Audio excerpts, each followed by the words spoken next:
Je vous souhaite la bienvenue à ces deuxièmes rendez-vous de l'autorité, consacrés cette fois-ci, après le commerce électronique que nous avions traité il y a quelques mois, au secteur de la santé, avec cette question transversale à toutes les tables rondes,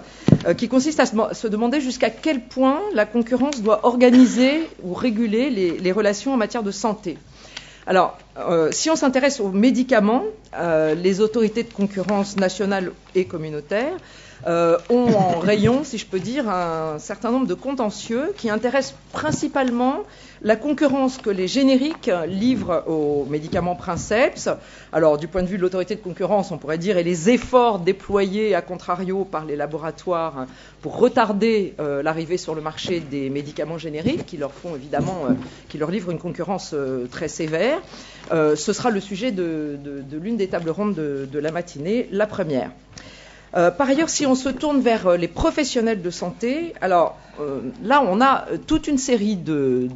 décisions de l'autorité, mais avant elle, du Conseil de la concurrence, qui sont liées principalement à l'usage que les professionnels de santé font, à tort ou à raison, du code de déontologie de leur profession, pour essayer de limiter, disons, le spectre, le champ de la concurrence entre professionnels de santé dans ce secteur. Et donc on sait que les professionnels de santé sont parfois réfractaires à l'idée que la concurrence pourrait jouer un rôle dans le secteur des services de santé et avancent souvent ces arguments déontologiques. Et on va voir que c'est un sujet très délicat pour les autorités de concurrence parce que l'une des premières questions à se poser, c'est jusqu'à quel point les autorités de concurrence sont compétentes ou pas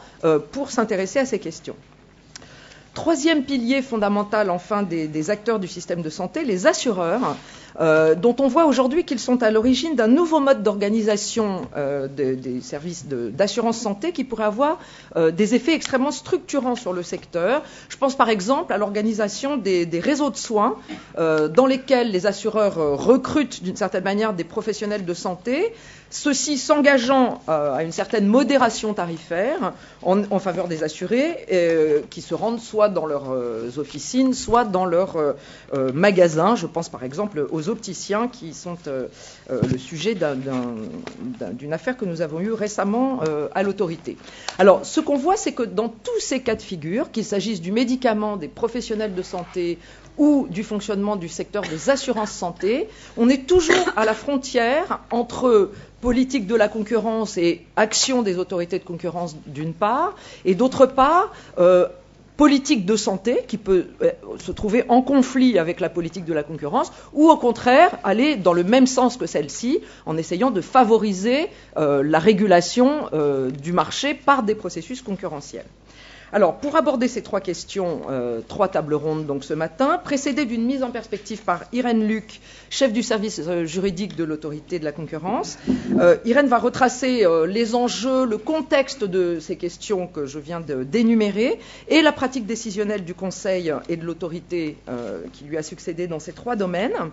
Puis trois tables rondes organisées respectivement par les personnes suivantes. Anne Waxman, tout d'abord, avocate au barreau de Paris, associée chez Linklaters, qui animera la table ronde consacrée aux médicaments, en abordant notamment l'enquête sectorielle menée par la Commission dans ce domaine. Ensuite, Juliette Terry-Schulz, qui est conseillère juridique à l'autorité et qui animera la deuxième table ronde consacrée à la possible concurrence entre les professionnels de santé et à la limite de ce processus concurrentiel. Enfin, Romain Le Sur, qui jusqu'à une période très récente était rapporteur à l'autorité, spécialiste des questions de santé, qui animera la table ronde consacrée à l'assurance santé, avant que Bruno Lasserre, qui nous rejoindra plus tard, il est peut-être encore dans l'avion qu'il ramène du Brésil, ne conclue cette matinée. Alors, pour débattre de ces différentes questions, nous accueillons toute une série de professionnels de santé dont la plupart sont à la table d'ores et déjà. Michel Chassan, tout d'abord, président du Centre national des professions libérales de santé. Laure Lechertier, ensuite, responsable du département politique du médicament à la Mutualité française. Mutualité française dont le président Jean-Pierre Davant sera présent lors de la troisième table ronde. Elena Kamilarova, qui appartient à la Task Force Pharmaceuticals de la DG Comp, de la DG Concurrence. Jean de Kervadoué, professeur titulaire de la chaire Économie et gestion des services de santé au Conservatoire national des arts et métiers. Philippe Lamoureux, directeur général du LEM, les entreprises du médicament. Christian Saoud, président du collectif interassociatif sur la santé, le CI2S, et Didier Tabuteau, enfin, directeur de la chaire santé de Sciences Po et du Centre d'analyse des politiques publiques de santé de l'EHESP, École des hautes études en santé publique. Je vais tout de suite laisser la parole à Irène Luc, qui va donc nous présenter à la fois la pratique décisionnelle de l'autorité dans ce domaine et le contexte dans lequel les autorités de concurrence essayent de réfléchir à ces questions.